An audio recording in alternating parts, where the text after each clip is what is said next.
What is the third reason why many people are stunted, stagnated, limited, and even frustrated in life? In addition to lack of goals and defined expectations, in addition to a wrong limiting belief system. Number three, and I want to stay a bit here, lack of value and resourcefulness. Lack of value and resourcefulness. Lack of value and resourcefulness. You are as relevant to anyone as the value you bring to them. You are as relevant to anyone as the value you bring to them. You are as relevant, not in life, to anyone as the value you bring to them. Let me tell you sincerely, believers, and I want you to listen to me, especially because of the reality of the times that we live in, economically and otherwise.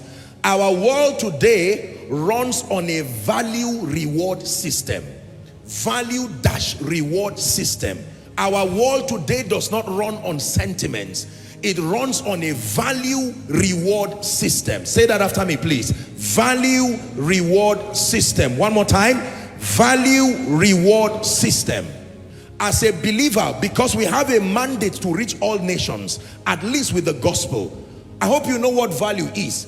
Value simply means your contribution, the solutions that you provide for people, the level of your usefulness to an individual, a nation, an organization is a measure of your value.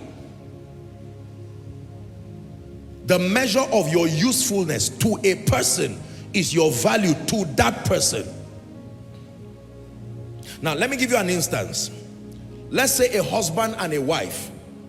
A husband can talk to his wife so nicely and say, you are the best woman in the world, you are a wonderful woman, thank God for the gift of you. She is valuable to him. And yet his neighbor can hate her and resent her. Are we together now? Because she's not a wife to every man. She's a wife to her husband. So the man is celebrating her based on the value she's bringing to him. And you will be surprised that on one hand, her husband is celebrating her, yet everywhere else people hate her. Because if she wants their celebration, she must provide value to them. If the value she's providing for her husband is what she wants other people to clap for, she will be wasting her time. Who is learning? There are many people whose value you want people to keep clapping for you and to keep rewarding you over value you are not bringing to their lives. Just because you brought a value to your company, it is your company that will reward you. If you want a reward from me, you must bring value to me. To me. Many people say I am valuable. I don't doubt that. But are you valuable to the person who has capacity to reward you? Listen to this and be delivered. There are many people flattering themselves, I am valuable. For instance, I am a graduate. Wonderful. For instance, I have a master's, I have a PhD. I respect your sacrifice. I am valuable because I've been an apprentice under someone. But the question is that if you want rewards from me, are you valuable to me? Are we learning now? So you find a lot of people who have capacity and are frustrated because the people who have the wherewithal to reward them do not need what they are bringing. If I do not need what you are bringing, listen carefully.